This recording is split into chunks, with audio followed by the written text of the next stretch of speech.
Assalamualaikum warahmatullahi wabarakatuh. Perkenalkan, nama saya Cika Fauzia Fatin Sawitri dari kelas Sistem Informasi 20A2. Di sini saya akan membuat sebuah rancangan database menggunakan PHP MyAdmin, di mana database tersebut dibuat dengan metode normalisasi. Database yang saya buat untuk metode normalisasi kali ini adalah database Mabel. Di sini saya akan membuat database dengan nama DB-Mabel.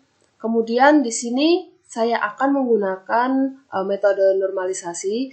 Jadi di sini saya memiliki tabel yang sudah terisi data. Namun tabel tersebut masih berbentuk anormalisasi, di mana masih ada kolom dan juga data yang memiliki duplikasi yang sama. Maka dari itu, untuk menghilangkannya, kita memerlukan tahapan-tahapan normalisasi. Yang pertama, kita akan membuat menjadi bentuk normal 1 atau tabel 1NF. Di mana pada tabel 1NF ini, masing-masing kolom dan sel itu sudah bernilai tunggal. Nah, setelah kita masuk ke tabel NF1, kita akan masuk ke tahap selanjutnya, yaitu tabel NF2 atau 2NF. Di mana tabel 2NF ini harus mencukupi syarat dari tabel 1NF. Nah, dari tabel 1NF ini dapat dipecah menjadi beberapa tabel. Di sini karena saya menggunakan database Mabel, maka di sini saya pecah menjadi 4 tabel, di mana ada tabel barang, tabel operator, tabel pembeli, dan juga tabel transaksi penjualan. Setelah kita selesai dengan tahap normalisasi, kemudian kita akan langsung praktekkan saja cara membuat database, tabel, dan juga rekordan data ke dalam PHP MyAdmin. Maka dari itu, langkah yang pertama adalah kita aktifkan terlebih dahulu SAMPP-nya dengan klik Start pada Apache dan MySQL. Setelah di Start, kita masuk ke laman Google, Chrome, atau website dengan mengetikkan kata localhost PHP MyAdmin. Kita tunggu dulu sebentar.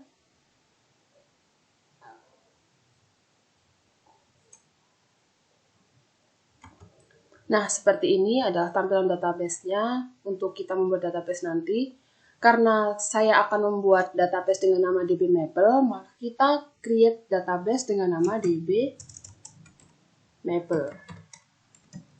Kemudian kita klik create. Klik ini.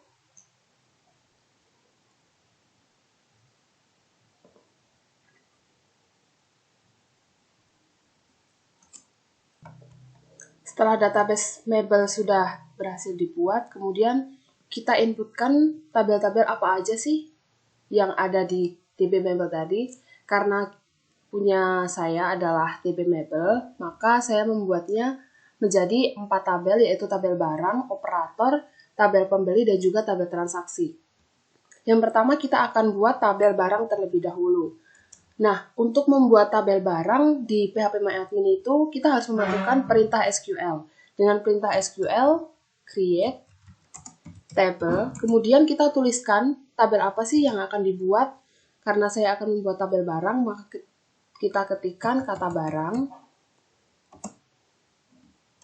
kurung buka. Nah, kemudian kita masukkan apa aja yang ada di tabel barang, seperti kode barang, dengan tipe data char,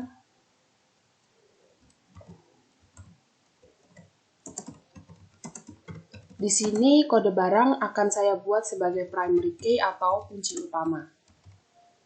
Kemudian yang kedua adalah nama barang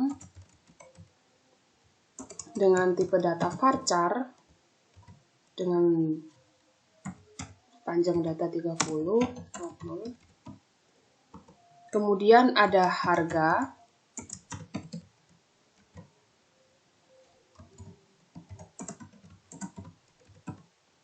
dan yang terakhir ada stok.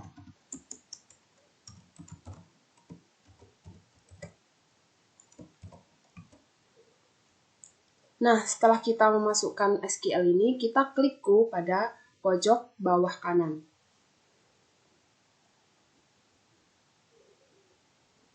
Nah, jika sudah seperti ini, maka tabel barang sudah berhasil dibuat ke dalam DB-Mabel.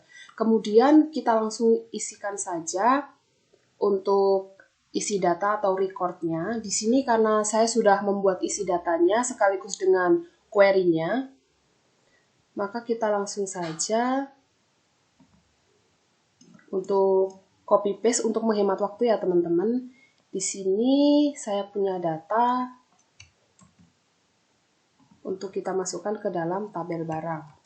Nah, untuk memasukkan data ke tabel barang itu memerlukan perintah SQL juga dengan perintah insert into, nama tabel yang dituju adalah tabel barang, values, kemudian kita isikan datanya. Jangan lupa diawali dengan petik 1 dan diakhiri dengan petik 1 juga, di belakang diberi titik koma. Kemudian kita klik go. Nah, jika sudah seperti ini, maka data-data yang kita inputkan sudah terrecord ke dalam tabel barang. Untuk kita cek, nah data-data sudah terrecord ya ke dalam tabel barang. Kemudian kita akan membuat tabel yang kedua. Tabel yang kedua adalah tabel operator.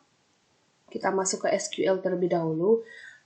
Kita masukkan juga perintah SQL yang sama untuk membuat tabel operator. Create table, nama tabelnya operator. Untuk isian dari tabel operator ini saya isikan dengan ID operator.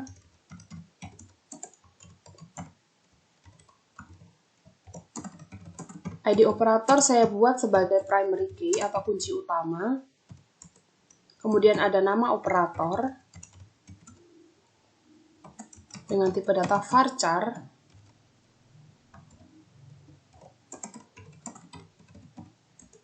Kemudian ada alamat, tipe data varchar. Kemudian yang terakhir ada telepon.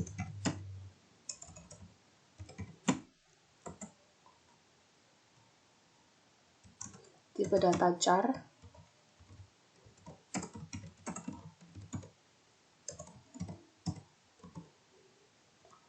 Nah, jika sudah seperti ini, kita klik go pada pojok kanan bawah. Nah, jika sudah seperti ini, maka tabel operator atau tabel yang kedua kita buat sudah berhasil terrecord ke dalam DBMable. Kemudian kita isikan data untuk tabel operator. Di sini saya sudah memiliki query-nya. Jadinya kita tinggal copy paste saja. Untuk memasukkan data ke dalam tabel operator, perintah SQL-nya masih sama, diawali dengan kata insert. Into nama tabel yang dituju, values, kemudian kita masukkan datanya. Kemudian kita klik go.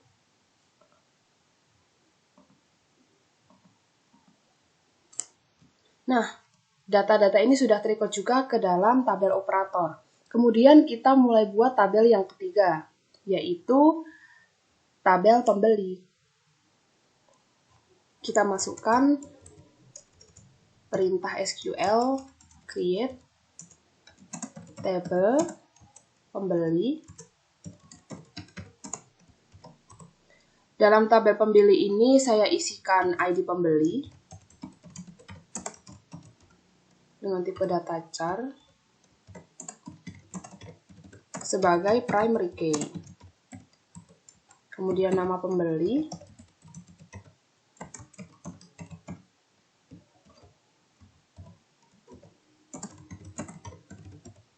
Kemudian ada alamat.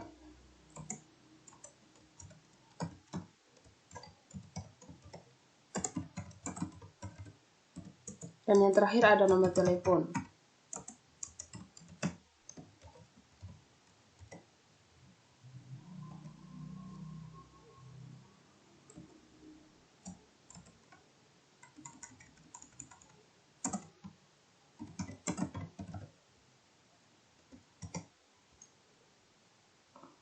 Kemudian kita klik go. Nah, yang ketiga atau tabel ketiga atau tabel pembeli sudah berhasil kita buat ke dalam DBMable. Sekarang kita isikan juga datanya. Di sini saya sudah memiliki untuk query-nya. Seperti biasa, masukkan query insert into nama tabel yang dituju, values, kemudian kita isikan datanya. Kemudian kita klik Go. Data-data ini sudah terrecord ke dalam tabel pembeli. Untuk selanjutnya, kita akan membuat tabel yang keempat atau tabel terakhir, yaitu tabel transaksi. Create table transaksi. Pada tabel transaksi ini, saya isikan ID transaksi.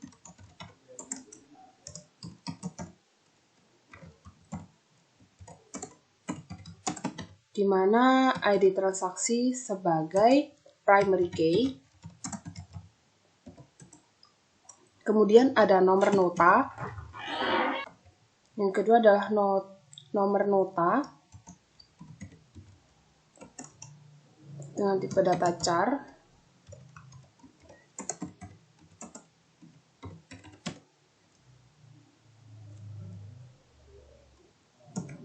Kemudian yang ketiga ada tanggal transaksi.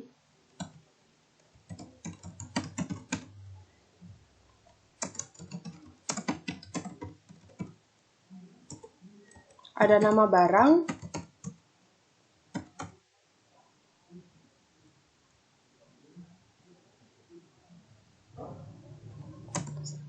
Sebagai tipe datanya varchar.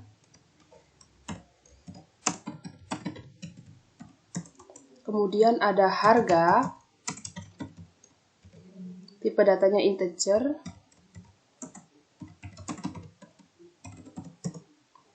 Kemudian ada jumlah beli, tipe datanya char.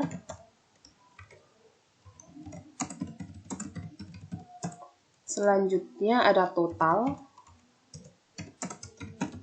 tipe data integer.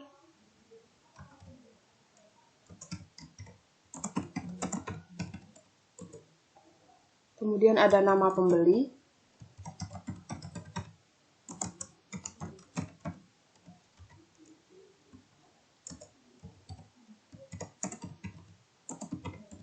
Dan yang terakhir ada alamat.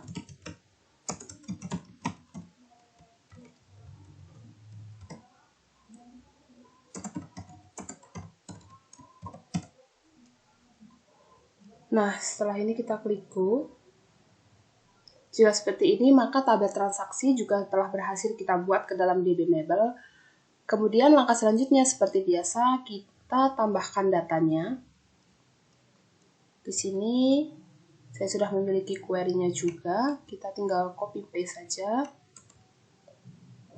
Nah, jangan lupa masukkan perintah SQL insert into nama tabel, yaitu tabel transaksi, values, kemudian masukkan datanya. Kita klik Go. Jika seperti ini, maka tabel transaksi dan juga datanya sudah terrecord ke dalam DBMebel. Kemudian kita cek satu persatu. Sudah terrecord ke dalam tabel barang.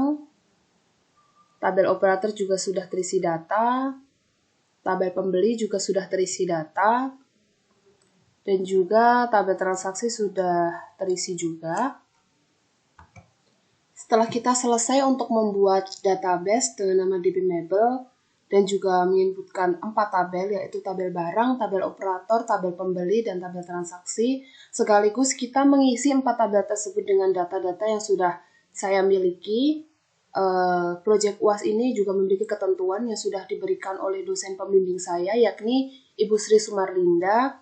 Beliau menyarankan untuk mengimplementasikan materi yang telah beliau berikan dari pertemuan pertama sampai pertemuan yang terakhir sebelum proyek ini berlangsung ke dalam database yang kami buat. Nah, maka dari itu selanjutnya saya akan mengimplementasikan beberapa materi dari pertemuan pertama sampai pertemuan sebelum proyek ini berlangsung ke dalam database yang saya buat. Untuk yang pertama itu ada operator. Oh ya, sebelumnya saya sudah membuat beberapa query yang sudah saya coba dan itu semuanya alhamdulillah berhasil. Jadi untuk mempersingkat waktu saja, supaya durasi video juga tidak berkepanjangan, Maka dari itu saya akan langsung mencoba untuk materi 4 mengenai operator. Saya mengambil operator penjumlahan, operator pembagian, operator modulo, penggunaan MOD, operator pembanding, dan juga logika. Nah, untuk mempersingkat waktu saja, karena saya sudah memiliki query-nya, perintah SQL-nya, maka kita akan langsung eksekusi implementasi ke dalam database yang telah saya buat. Maka dari itu kita tinggal copy paste saja. Kita go. Nah, maka akan tampak hasil 2 data karena saya memilih limit 2. Di sini pada query ini itu hasilnya adalah menambah 5.000 dari harga asli. Karena saya memasukkan angka 5.000 untuk penambahan dari harga aslinya, maka markup-nya atau hasil akhirnya itu lebih 5.000 dari harga aslinya. Kemudian yang kedua, kita akan mencoba query pembagian. Kita copy paste.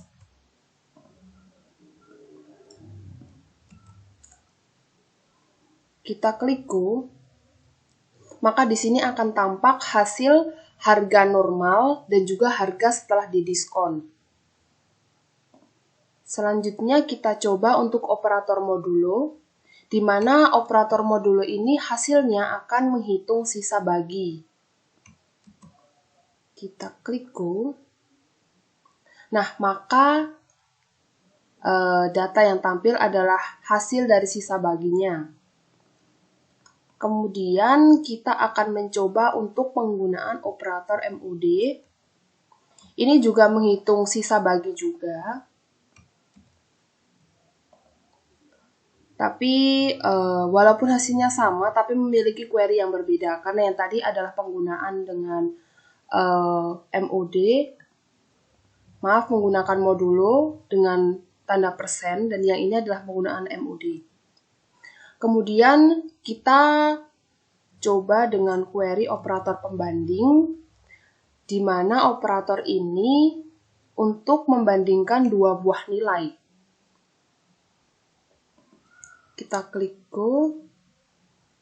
Nah, di sini akan tampak nama barang dan juga stoknya masing-masing dengan limit 8. Maka data yang tampil adalah 4. Kemudian kita akan mencoba logika. Kita masuk SQL. Kita copy paste saja.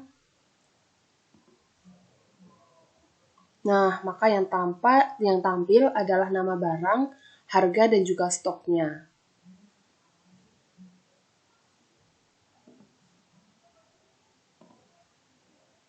Nah, kemudian pada materi 6 mengenai materi join dan if case, saya mencoba untuk query case satu ekspresi untuk menampilkan keterangan barang berdasarkan jumlah stoknya.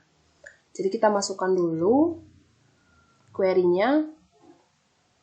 Maka di sini akan tampak data di mana nama barang dan juga stoknya, juga keterangan stok di mana jika stok 15 itu banyak, stok 23 banyak, stok kursi rutan 35 banyak, stok 10 banyak, dan juga stok 5 itu cukup. Kemudian kita masuk kepada materi 7 mengenai sum, count, if, dan case. Di sini saya mencoba untuk memasukkan query sum if. Di sini query sum if saya gunakan untuk menampilkan penjualan, jumlah penjualan berdasarkan tahunnya. Kita klik go.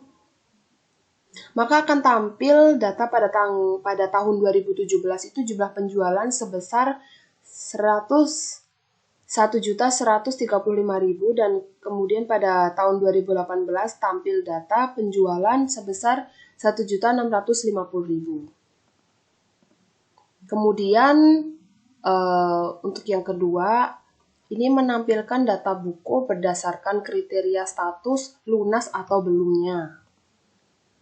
Jadi kita klik SQL-nya, kita copy paste.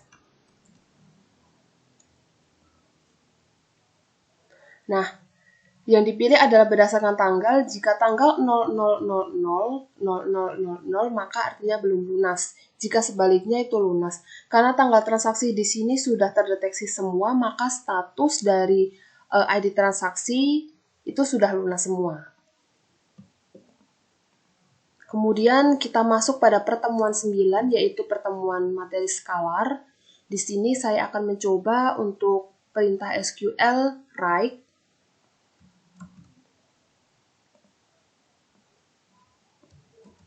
Baik, di sini akan menampilkan tanggal transaksi. Nah, yang tampak hanya tanggal transaksi saja. Jadi, ID transaksi ini nampak tanggal 3, tanggal 3, tanggal 4, tanggal 4, tanggal 8. Jadi, hanya muncul tanggalnya saja. Karena kita memilih dengan operator write. Setelah itu kita akan coba yang left. Untuk perintah left ini juga menampilkan data transaksi, namun akan memiliki tampil data yang berbeda. Nah, pada tabel yang ini tampil semuanya 20. Berbeda dengan penggunaan yang write tadi. Kemudian kita akan menggunakan perintah SQL substring. Di mana substring ini akan mengambil query tengah. Nah, maka akan tampil bulan dan juga tanggalnya. Ini adalah query tengah dari string tanggal transaksinya, bulan 7, bulan 7, bulan 7, tanggal 3, tanggal 3, tanggal 4, tanggal 4, dan juga tanggal 8. Kemudian kita coba dengan upper. Upper di sini untuk mengubah nama barang menjadi huruf besar atau huruf kapital semua. Nah, seperti yang sudah tampak, nama barangnya semua dengan huruf kapital. Nah, kebalikan dari upper ini adalah lower, di mana lower akan mengubah teks yang kita masukkan ke dalam database menjadi huruf kecil semua. Kita klik go, maka akan tampil hasilnya nama barang tertulis dengan huruf kecil. Kemudian kita masuk ke dalam materi 10 mengenai materi time dan numeric, di mana saya menggunakan datediv. Kita masukkan, kita coba saja langsung, kita copy paste, kita klik go. Untuk perintah datediv ini untuk menampilkan selisih dari jumlah hari dari tanggal transaksi berlangsung sampai tanggal yang sekarang. Jadi dari tanggal transaksi 2017 bulan 7 tanggal 3 sampai tanggal 2022 bulan 7 tanggal 19 itu sudah terhitung sebanyak 1842 hari. Dan juga yang seterusnya seperti itu. Kemudian untuk yang SQL yang saya coba terakhir adalah mengenai round atau untuk membulatkan pecahan. Kita copy paste, kita klik go. Nah, maka akan tampil dengan round 2,39, 2,50, round 2,7159,2, round 2, min 2,50. Di mana ini akan membulatkan jika round 2,39 itu di bawah 2,5, maka akan dibulatkan ke bawah, yaitu 2. Karena round yang 2.50 ini, maka akan dibulatkan ke atas, maka akan menjadi 3. Dan juga seterusnya seperti itu. Mungkin implementasinya cukup itu saja yang saya ambil dari pertemuan pertama yang diberikan Ibu Sri Sumarlinda.